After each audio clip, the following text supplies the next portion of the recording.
বাঙালির মুক্তির মহানায়ক জাতির পিতা বঙ্গবন্ধু শেখ মুজিবুর রহমানকে স্মরণ করছি। ৭৫-এর ১৫ই আগস্ট কালরাতে শাহাদাত বরণকারী বঙ্গমাতা শেখ মুজিবুর স্মরণ করছি। জাতীয় মহান চার নেতাকে শ্রদ্ধার সাথে স্মরণ করছি। ৫২-এর আত্ম উৎসর্গকারী সকল মুক্তিযোদ্ধা, ৩০ লক্ষ শহীদ ও ২ লক্ষ নির্যাতিত মা বোনদের। প্রিয় সদী, স্বাধীনতা পরবর্তী জাতির পিতার সবুজ বিপ্লব খাদ্য উৎপাদনের প্রায় সবগুলো ক্ষেত্রে স্বয়ংসম্পূর্ণ স্বাধীন বাংলাদেশের অর্থনীতি সুসংহত করতে জাতির পিতা দীপ্ত কণ্ঠে ঘোষণা করেন, আমরা বাংলাদেশের মানুষ, আমার পাট আছে, আমার মাছ আছে, আমার লাইভ স্টক আছে, যদি ডেভেলপ করতে পারি ইনশাআল্লাহ এদিন আমাদের থাকবে না। জাতির পিতা আর্থসামাজিক উন্নয়ন ও উৎপাদিত দুধের ন্যায্য মূল্য নিশ্চিত করতে জাতির পিতা ১৯৭৩ সালে সমবায় ভিত্তিক প্রতিষ্ঠান মিল দেশের পুষ্টি নিরাপত্তা ও নিরাপদ প্রাণীজ আমিষ উৎপাদনের চ্যালেঞ্জ মোকাবেলায় আমাদের সক্ষমতা অর্জিত হয়েছে। আমরা ইতিমধ্যে উন্নয়নশীল দেশের কাতারে প্রবেশ করেছি। মাননীয় প্রধানমন্ত্রী, আপনার নেতৃত্বে আমরা ২০৪১ সালের মধ্যে উন্নত স্মার্ট বাংলাদেশ বিনির্মাণও সক্ষম হব। পদক্ষেপের ফলে দুধ, মাংস ও ডিম উৎপাদন বহুগুণে বৃদ্ধি পেয়েছে এবং এই বৃদ্ধির ধারা এখনো অব্যাহত আছে। মাংস ও ডিম উৎপাদনে স্বয়ংসম্পূর্ণ এবং দুধ উৎপাদনে স্বয়ংসম্পূর্ণ 7 গুণ ও 4 গুণ বৃদ্ধি পেয়েছে। বর্তমানে অভ্যন্তরীণ বাজারে মাংসের চাহিদা মিটিয়ে এমনকি বিদেশের বাজারও রপ্তানির একটা সুযোগ সৃষ্টি হয়েছে। আমরা সোনালী, শুভ্রা, স্বর্ণা ও সুবর্ণ সহ নতুন নতুন পোল্ট্রি জাতের জাত উৎপাদন করে খামারিদের হাতে তুলে দিয়েছি। ডেয়ারি ও পোল্ট্রি ফিড উৎপাদন ও ডেয়ারি ও পোল্ট্রি খাতকে শিল্পী হিসেবে প্রতিষ্ঠা করতে সক্ষম হয়েছি। এক্ষেত্রে এখন ব্যাপক বিনিয়োগ ও কর্মসংস্থান হয়েছে এবং তা জিডিপি প্রবৃদ্ধিতে দারুণ ভূমিকা রেখে চলেছে।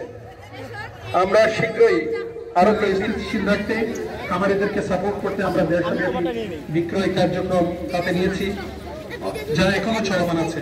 মাসে আমরা ঢাকা শহরের ৩০টি স্থানে সুলভ মূল্যে দুধ, ডিম, মাংস বিক্রি এবং এই উদাহরণকে অনুসরণ করে দেশের আরো ৪৫টি জেলায় এবছর এই কার্যক্রমের শুভ সূচনা হয়েছে। আগামী দিনগুলোতে সারা বাংলাদেশের সকল জেলায় এই কার্যক্রমকে আমরা কর্মসংস্থান হয়েছে। পশু খাদ্যের চাহিদার প্রেক্ষিতে ভুট্টা উৎপাদন ব্যাপকভাবে বৃদ্ধি পেয়েছে। এটা কৃষকদের জন্য একটি দারুণ সফলতা। একদিকে তারা খামারি ফিড শিল্পের জন্য সহায়তা করেছে, আমাদের হাতে আছে, সেটি হলো ফিডের জন্য এখন আমাদের কিছু আমদানিকৃত সয়াবিন আনতে হয় এবং সেই ক্ষেত্রে সেটা এবং খামারিদের বিদেশব্যাপী আয়োজন করা হয়। এ খাতের সমৃদ্ধিতে এই আয়োজন ইতিমধ্যে মাননীয় প্রধানমন্ত্রীর উপস্থিতিতে এবারের আয়োজন আমাদেরকে দারুণভাবে উজ্জীবিত ও অনুপ্রাণিত করেছে। মাননীয় প্রধানমন্ত্রীর হাজারো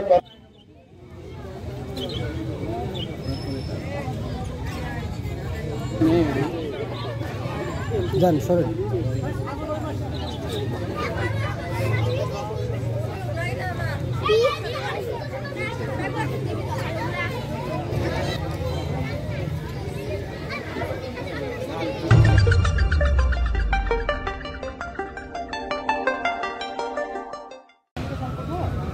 না লাইন আছে, কারেন্ট আছে, হ্যাঁ কারেন্ট আছে, কিন্তু আমাদের এখানে লাইনের ওই যে ওখান থেকে লাইনটা টানানো হচ্ছে।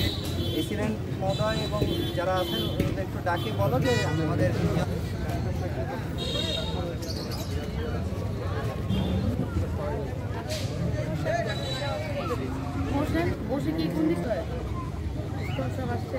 হ্যাঁ স্টোর মোটামুটি চলে আসছে সব।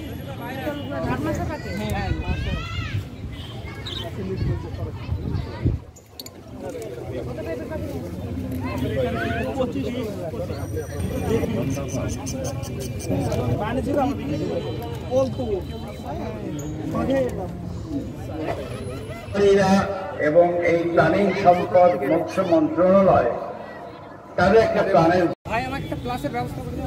ভাই লাগে থাকতেছে না একটা নম্বর আছে কোন ভাই ঘুরতেছে ঘন্টা দিতে রে ভাই আমরা ক্লাস যে তুমি উঠাই দাও তো বলাইটা খুলে দাও। অর্ধেকটা উঠাই দিতে পারেন, খুলে দিয়েন না। না অর্ধেকটা খুলে দিতে লাগবে, থাকতেছে না, মানে এতটা গরম এখানে, মানে খুব অসুবিধা হয়ে যাচ্ছে। অর্ধেকটা উঠে আবার গরম হয়ে যাচ্ছে। আচ্ছা আপনাদের স্প্রে মেশিন তোমরা ডিসাইড দাও।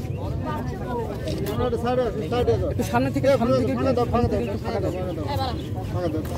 12 কেজি দানাদার খাবার বিপরীতে 1 কেজি মাংস উৎপাদন হয়, আর ভালো জাতের গরুতে 5 কেজি দানাদার উৎপন্ন করা হচ্ছে। প্রসেসিং প্ল্যান্টে মুরগির উচ্ছেষ্টা, হাড়, মাংস, রক্ত ইত্যাদি একসময় বর্জ্য হিসেবে ফেলে দেওয়া হতো, কিন্তু এখন সেগুলা থেকে